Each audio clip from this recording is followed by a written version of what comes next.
America was established not to create wealth, but to realize a vision, to realize an ideal, to discover and maintain liberty among men.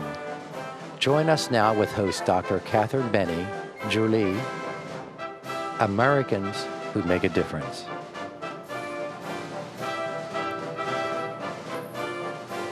Welcome to American Visions. I'm Dr. Catherine Bene, your host for the show with my dog, Julie. Stay with us. This show is designed to give you glimpses into the lives of Americans. We'll have you see the sights and hear the sounds of America and its people. So let's look at the land and the people. Well, tonight, our chef is going to be sharing with us the romance of some foods and also sharing his heartfelt secrets as we prepare Valentine's Day dinner for two. But before we do that, let's look at the flowers. They're from Flower World, unique and personal flower arrangements for you and yours. Looks like a birthday cake. Maybe it's sweets for your sweetie. Well, go see them. They'll fix up anything you like, just in keeping with your theme. That's Flower World, 2925 East Prospect Road. Go visit our friends. You won't be disappointed. And now I'd like to introduce to you our very special chef. This is Executive Chef from the Country Club of York, Gregory Lynn Mummert. Welcome. Thank you very much. It's a pleasure to be here today with Julie and Dr. Bene. I am a chef, and I've been in the business for about 30 years. 30 years? Yes, and most of that time has all been working with private clubs. Well, how did you get your training? How did you get interested in being a chef? I received training informally through the great chefs that I've worked with over the years, and basically through the ACF, the American Culinary Federation. Mm-hmm. I have taken classes and pretty much just perfected my craft, or trying to perfect my craft, through hard work and dedication. Well, you certainly put your heart into it. Cook with a passion. Absolutely, we do cook with a passion, and it is an exciting time to be a chef with all the television shows, and not just the Food Network anymore, but now there's also the Travel Channel. So I have a lot of competition out there, so it keeps me on my toes. Well, let's put it this way. In order to get to the position that you're in now as the Executive Chef of the Country Club of York, you bring with you a certain special expertise. What is it that sets your cooking apart from everybody else's? Really, customer service. It is all about customer service. It's easy to make what you want, but it's very hard to get other people to eat it. It's much easier to make what other people would like to have. So would you describe yourself as a traditional chef, or one of those like Francais de Fufu kind of chefs? I would say definitely a traditional chef. I enjoy cooking traditional food. However, it is very exciting to work with the wonderful ingredients from around the world, and we do also fufu chefing also. Is that right? Do you think being a chef then is like a big adventure? It's a huge adventure. We have a landscape of pictures over here we're going to look at later. Well, let's look at them right now. Okay, just in the last 6 months. Careful. Thank you. Yeah. Just in the last 6 months, we have done many splendid things at the Country Club of York.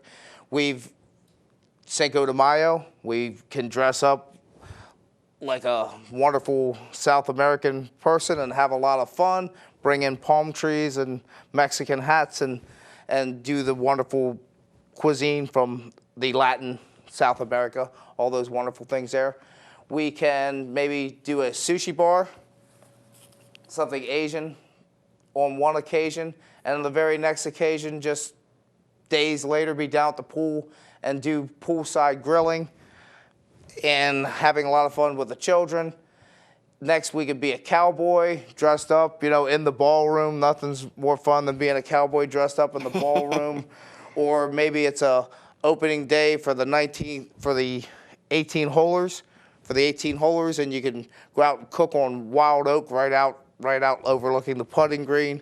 Get to wear your cowboy hat, things of that nature. And the very next day, you might be doing an ice carving for someone's 70th birthday, where they want a Hawaiian theme.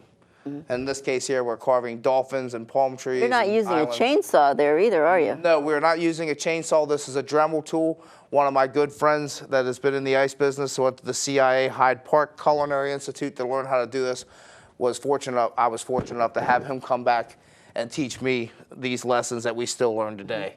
Every day it's a challenge, and it's a great time to be in this business because there is so much information. Someone comes in and says that they would like to have a diner theme. We turn the ballroom into a diner, and then I get to wear my favorite thing, the old-fashioned paper hat, the overseas cap, which is a lot of fun for me. Like I said, lobster. Exciting thing I got to do this year was to actually take place and in the fireworks display for the 4th of July celebration. And I actually got to light off this 8-inch round that looks like a turkey, but it actually is an 8-inch firework. That seems like a dangerous thing to do, to hold like a live grenade. I was very apprehensive. They have pictures of me lighting that thing and running for my life. It looks like I'm running from a train accident. And then to balance all this out, I do have a wonderful family. Oh, let's look at them. Beautiful wife, beautiful daughter. Wife is retired from the business, spent 24 years serving at the country club and is now retired. And my daughter is 14 years old and is an honors student, so I'm very, very proud of her. Oh, that's great. So there is some balance to all this. I see some dogs in there. And I do have 2 lovely dachshunds, and their name is... Makes sense that the chef should have the wiener dogs. Exactly. And they love to eat. They are my biggest fan. They love to eat. And this is Mariah, and this is Pepper. And they would love to meet Julie. I bet. Well, those are delightful pictures. Well, thank you so much. Tell me, there's been a lot of reality TV shows. There's one in particular where the chef seems like he's arrogant, hot-tempered. You don't seem to fit that persona. How would you describe your kitchen? I would just describe our kitchen as being very loose and very relaxed, and we can be that way because I have surrounded myself with, unlike myself, trained culinarians who have chosen this course and have gone to college and have their degrees. So everything's pretty relaxed because they're all professionals and they know what they're expected to do. Before we get into Valentine's Day in particular, a lot of us, including myself, really like a good bowl of soup on a cold winter's day. Do you have any secrets for making a good soup? Absolutely. The same thing that the chef taught me many, many years ago that was my predecessor. Good soups start with good stocks. If you don't have bones, you probably don't have a good stock.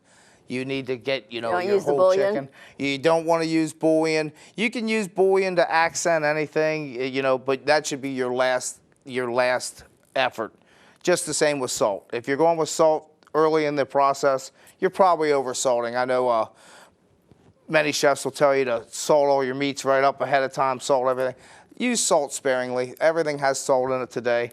It's amazing how when you go into the grocery store, you kind of run through the produce section and try to get to the aisles where the boxes are. That's what you see in a lot of carts. Exactly. Many boxes of processed food, and we're just very over-processed today. I would suggest to anyone out there that wants to eat healthier, just take your time. Walk through the produce section slowly. So you think it's important to use fresh ingredients? It's important to use fresh ingredients. It's absolutely paramount to use fresh ingredients. Take your time. Get the good stuff, your leeks, your lemons, your cabbages, all those things. And I think you'll find economically, if you do decide to take that route, it'll be sound and healthy for you economically also, because when you get a head of cabbage, there's a lot that you can do with a head of cabbage. It makes great soup, makes great coleslaws, you can make cabbage rolls. So once you have that head of cabbage, that is 49 cents a pound, 69 cents a pound, whatever it is. You're going to find that it's much better. Just the same with fresh potatoes and all that stuff. You go in, you buy a box of au gratin potatoes. What are they?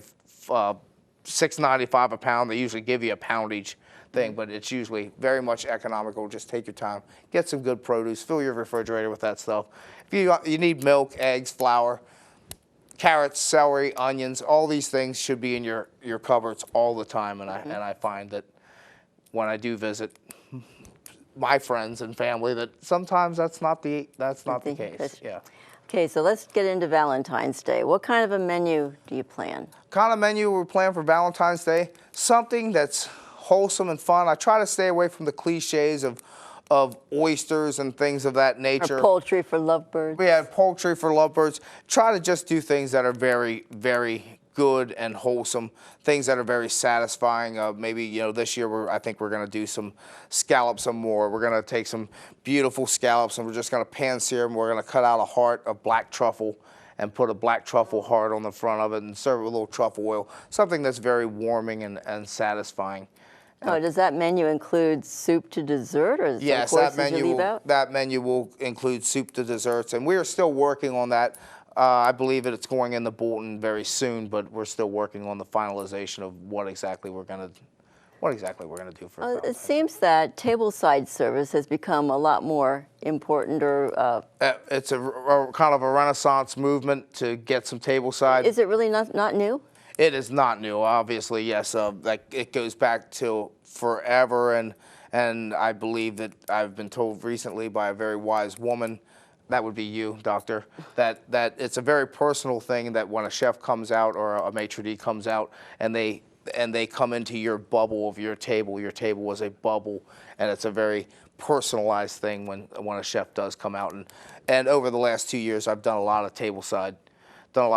We've done crepe Suzettes. I've come out to do the flaming Caesar salad, but dessert seems to be everybody's favorite. It seems to be really a showstopper, a nice way to add ending and closure to a fine meal, to have the chef come out and do crepe Suzettes or banana Foster. Well, it kind of gets the mystery out of the kitchen. You feel that the chef really cares about you and is there to try to make it good for you. Absolutely. In this depersonalized world of computers, and we need some more of that personalized attention. And I would say most chefs are really personal and really do want to do good things. They may not always show it, but even when you see this. Besides preparing calories, that's the pleasure in your job, isn't it? Absolutely. It is the pleasure of my job. It is all about the people. I've met so many wonderful, wonderful people in this industry, because you do have people coming from all around the world to enjoy your cuisine, and it's absolutely an honor. Yes. Now, when we come back from break, you're going to show us how to prepare.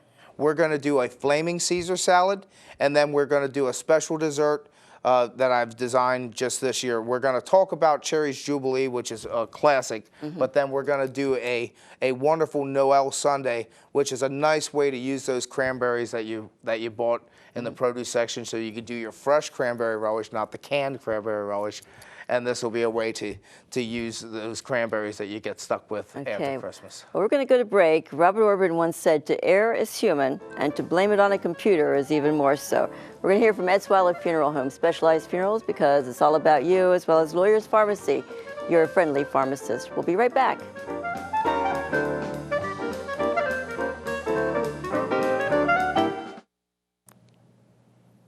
Welcome back to American Visions. I'm Dr. Catherine Bene with Executive Chef Gregory Lynn Mummert from the Country Club of York. And we are working on Valentine's Day dinner for two. And Greg has offered to share with us some of his very special recipes. And what we're going to start with is? A flaming Caesar salad. This was inspired to me by a chef who trained in the Keys, in the Key West, down in the Keys, and it was very popular down there to do a flaming Caesar salad at nighttime on the beach. And I might add, if our viewers are going to be trying this at home, they should have their fire extinguishers handy. Have your fire extinguisher handy. Maybe do it outside. Keep a bucket of water around. Hey, if you're going to work with fire, you must be prepared for fire. Right. Okay. Fantastic. So we're going to start by using a very high-powered grain alcohol. And after preparing your salad bowl with your anchovies and garlic and all the things that you would do for your classic Caesar, you want to put your grain alcohol in your bowl here, which you see we brought in our extra big, nice tossing utensils, and you're going to light it on fire. As you can see this is going to prepare your anchovies and all those other items. As you can see, it's very much a fire. And you're going to warm your lettuce with this. It's going to wilt your lettuce slightly, which is exciting. It's brings out a lot of flavor in your Caesar salad. You're going to put your freshly grated Parmesan cheese in there. And you can start tossing, moving that around a little bit, making sure that if you were here in the studio, you could hear the raging fire down underneath here warming this up. So we're doing that. We're going to get our croutons in. You want to put your croutons in last. You don't want your croutons to absorb the alcohol. They become a sponge. Oh, yeah. And it makes a nice kick in your nice kick in your Caesar salad. Then you want to get your favorite Caesar dressing. Your recipe is always the best. Never kid yourself. If you make it, it's probably better than one that you're going to buy in a store. However, they do make plenty of good Caesar dressings already prepared. And really, if you can, get some wooden spoons like this, maybe not this big. Get some beautiful wooden spoons because it will make for a big show. And you definitely want a big show. If you're bringing a whether it's a new date you're trying to impress, or your wife of 20 years, or your husband of 20 years, I think that for Valentine's Day. Oh, any man that cooks like that for me would be an impressive sight, I'll tell you. Very good, doctor, and I agree 100%. So then something like this, you're just going to toss it. We do this table side for any occasion. You really just ask, and the chef will come out and do that. And at this point then, you just merely pick it up and put it on a beautiful plate. That looks wonderful. Well, thank you very much. I've never seen Caesar salad flambe. Oh, very good, and it really does bring out a lot of flavor. And Mr. now, Eisenhart. And now we are going to do a twist on the classic Cherries Jubilee. I call this a Noel sundae, or it is basically flambéed cranberries. So instead of using what you would traditionally use, some nice pitted Bing cherries, we are going to use some beautiful cranberries. This time of year, you're usually left over some cranberries that you got for Christmas or the New Year's Day buffet. You got some beautiful cranberries. You go, what can I do with these beautiful cranberries? Well, I'll give you a great recipe right now. You basically want to start with some butter. As you know, if you're cooking without butter, you're probably not doing the right thing. A great chef once asked me, who do you trust? Do you trust cows or scientists? Margarine was invented by scientists and professors, and of course, we know where cows come from. They come from outdoors, and they're beautiful animals, and they supply us with so many wonderful things. Our cheeses, our great Parmesan cheeses, and butter in this case. So we're going to take butter and sugar, and we're going to melt it together. We're going to just put it together there and let it simmer and become nice and creamy. you make this look so easy. Oh, and it really is. Once you get yourself set up, you do it 1 or 2 times. If you are going to do this at home, practice it once. And then pretty much just let the passion of what you're doing take over, and that's truly what makes it easy. If you have a passion for these things, it really does make it easy. And also, you can see how pretty that is in the pan. We have beautiful copper pans. Copper pans do make a difference. If they're copper bottom, a good solid pan is hard to beat. A good solid pan, they're copper on the bottom to transmit the heat around evenly, and then they're usually stainless steel on the inside to give you a non-reactive surface. So we're going to move that around, and basically what we're doing is trying to burst these cranberries. We're trying to get the cranberries to loosen up a little bit. Of cranberry when it's fresh is rather tough, and if we simmer these for a while, they'll loosen up and become very, very tender. Cranberries generally are a little bit tart. That's why we're going to use a little extra sugar in this recipe, as opposed to like if you were doing a Cherries Jubilee. You'd want to use probably a little less sugar because those pitted cherries come with a lot of sugar in them. So once again, we add a little more sugar. If the camera can see, this is getting very hot and bubbly, and the sugar is going to caramelize around the corners and the edges here, which is going to just add to deepen that flavor, give you a very, very full flavor. And once this gets hot, one of the biggest secrets to flambeing when you're not using a 190 proof alcohol is to make sure that what you put it in is hot. That's going to help the alcohol evaporate and get you to get your big flame up here. And we're also going to go over one more secret of the trade here, and this is whether you're doing baked Alaskan, which is a beautiful ice cream cake covered with meringue that you light on fire and toast, and it smells like toasted marshmallows. We're gonna teach you that in just 1 second. So you want to put that on. This is a beautiful French orange liqueur, which is really going to add once again to the depth. Oh. And you can see how that flames up, the big raging thing. And if that's not enough of a show for you, a little bit of cinnamon in a strainer really gives you that last fiery look. If you're outside and you're outside in the dark and that beautiful flame goes up in the air, it's absolutely wonderful. And then if we could have the ice cream over here, and basically you're just going to top this right over ice cream. I see it. Let me just reach over and get it. Yep.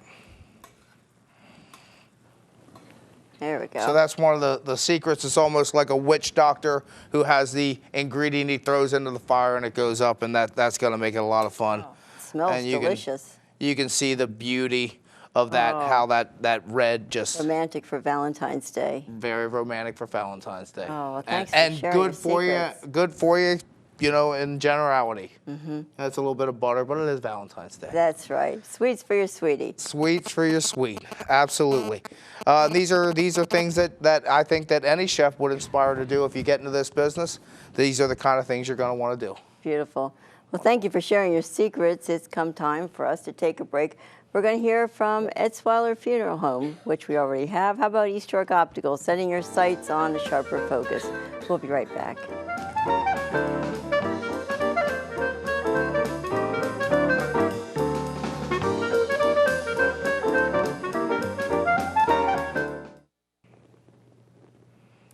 Welcome back to American Visions. I'm Dr. Catherine Bene. I was discussing Valentine's Day dinner for two with executive chef Gregory Lynn Mummert. But before we go there, I want to talk to you about another very important problem. There's currently a shortage of organs available for transplant. Besides various tissues, hearts, lungs, livers, kidneys, pancreas, and intestines can be used to give the gift of life to another person. There are some 100,000 people on the transplant waiting list.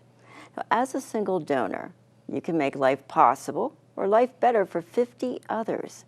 The surviving family of an organ donor can take solace that their loss has bettered the life of so many others and that a part of their beloved lives on. How can you assure that your wishes of being an organ donor are known?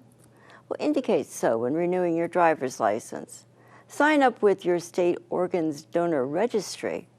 Talk to your family and friends so they're aware. Life is precious, so help to sustain it. Be an organ donor. Now back to our chef, Gregory Mummert. Greg, for many of our viewers who are watching and saying, you know, I think I'd really like to be a chef, what kind of advice do you have for them? My advice for a young chef, and even you know, if you're 50 and you decide that you would like to go to school, my suggestion is get a job in the profession first, see what you like about it, try to find a direction before you go to school. Now, why is that? Wouldn't it make sense just to enroll in culinary school? On the surface, it seems like it would make sense, but it's such a vast profession. Do you want to get involved in country clubs like I'm doing? Do you want to work for a hotel or a chain restaurant? What do you want to do? What do you see yourself doing? If you just see yourself cooking, that's not really being a chef, and everyone's a cook. We're all cooks. But to be that chef, you're gonna need training, and there is just such a big, vast world out there of chefing, of food. I've been doing this for 30 years, and every day I learn something new. So you really want to decide which avenue you want to go, and then target your education for that avenue. What does it take to be a good chef? Patience. Hard work, long hours? Hard work, patience, long hours, being willing to work 7 days a week, to do all the things. If you want to be successful in anything, as you well know, you need to work hard at it. Yeah. Well, we thank you very much for sharing all of your secrets with us. This has been a glimpse into another great American life. Remember, the strong fabric of our country is made up by the threads of the diversity and the contribution of its people. This and our ideals make us really proud to be American. Thank you for joining us tonight. Good night. Good night, Greg. Thank you.